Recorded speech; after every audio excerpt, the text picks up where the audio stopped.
Duodécima tradición.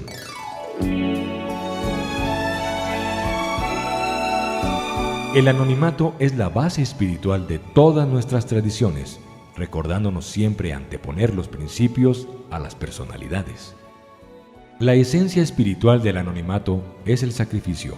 Como quiera que las 12 tradiciones de Alcohólicos Anónimos repetidamente nos exigen que dejemos a un lado los deseos personales en pro del bien común, comprendemos que el espíritu de sacrificio, cuyo símbolo más apropiado es el anonimato, viene a ser la base de todas ellas. La comprobada voluntad de los Alcohólicos Anónimos para someterse a esos sacrificios es lo que le da a todas las personas una gran fe en nuestro porvenir. Pero en un principio, el anonimato no tuvo su origen en nuestra fe, sino que era hijo de nuestros temores. Nuestros primeros grupos de alcohólicos eran sociedades secretas. Los nuevos socios nos descubrían por intermedio de unos cuantos amigos de confianza. La sola insinuación de la publicidad, por más que solo se trataba de nuestro trabajo, nos causaba sobresaltos. A pesar de que éramos exbebedores, todavía pensábamos que era necesario ocultarnos de la desconfianza y el desprecio del público. Cuando apareció el gran libro en 1939, lo llamamos Alcohólicos Anónimos. En el prólogo hicimos esta reveladora declaración: es importante que nosotros permanezcamos anónimos porque en el presente somos muy pocos para atender el gran número de solicitantes que han de resultar de esta publicación. Siendo la mayoría gente de negocios o profesionales, no podríamos realizar bien nuestro trabajo en tal evento. Quisiéramos que se entienda que nuestra labor alcohólica no es profesional. A medida que los grupos se multiplicaban, también surgían problemas relacionados con el anonimato. Entusiasmados con la recuperación de algún hermano alcohólico, en ocasiones comentábamos con quien nos lo había encomendado los detalles más íntimos y conmovedores del caso. La ofendida víctima procedía entonces a acusarnos de haber violado su secreto.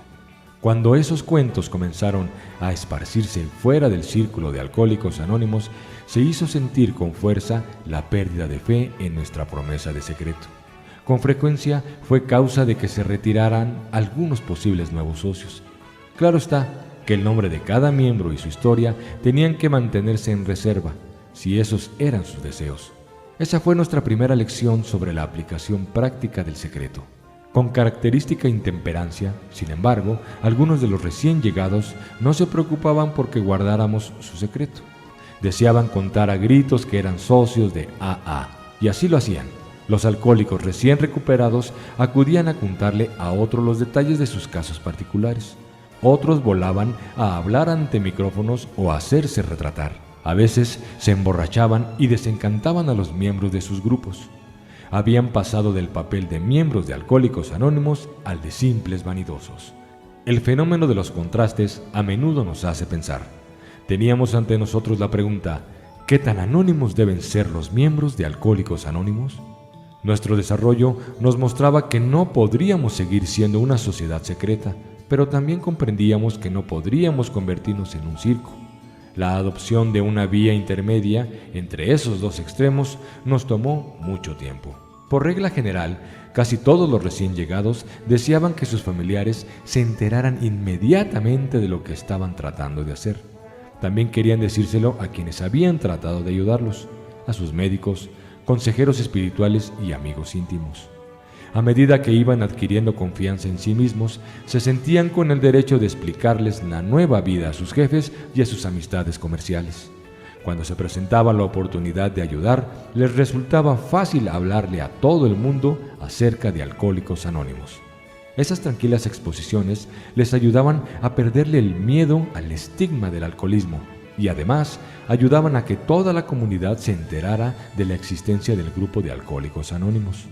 A ellas debemos el que muchos nuevos miembros, hombres y mujeres, se presentaran a los Alcohólicos Anónimos, pese a que esta no era una forma muy estricta de mantener el secreto.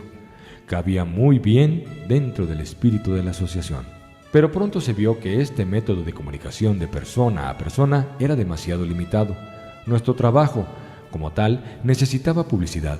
Los grupos de AA deberían ser accesibles a tantos alcohólicos desesperados como fuera posible.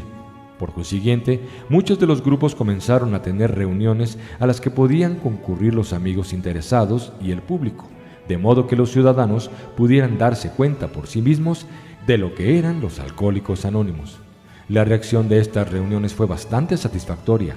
Pronto los grupos comenzaron a recibir solicitudes para que los oradores de Alcohólicos Anónimos pronunciaran discursos ante organizaciones cívicas, sociedades médicas, etc., siempre y cuando no se divulgara el nombre de los oradores y se advirtiera a los periodistas que no publicaran nombres ni retratos. Todo resultaba muy bien.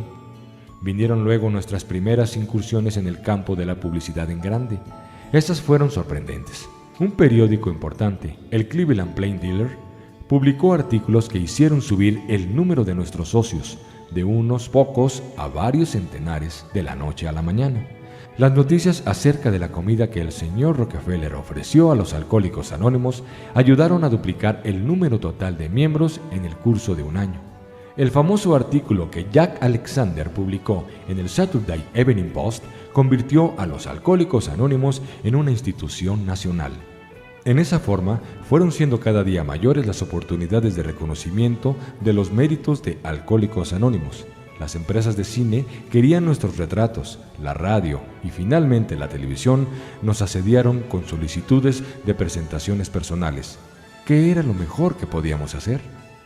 A medida que crecía la marea de aprobación pública, caímos en la cuenta de que podrían hacernos muchísimo bien o muchísimo mal.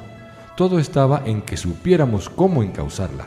Sencillamente, no podíamos exponernos a que algunos miembros se presentaran ante el público como los mesías de Alcohólicos Anónimos.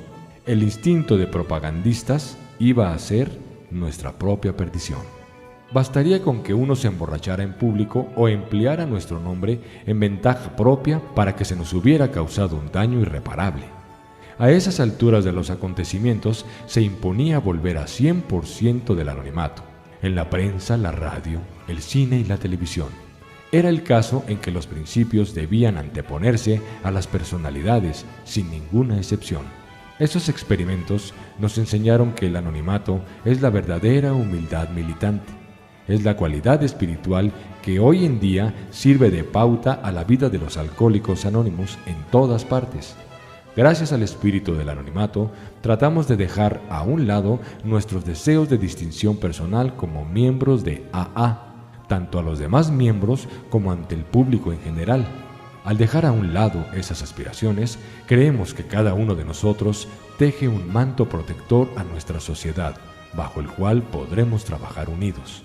Estamos convencidos de que la humildad por medio del anonimato es la mayor protección que siempre podrán tener todos los Alcohólicos Anónimos.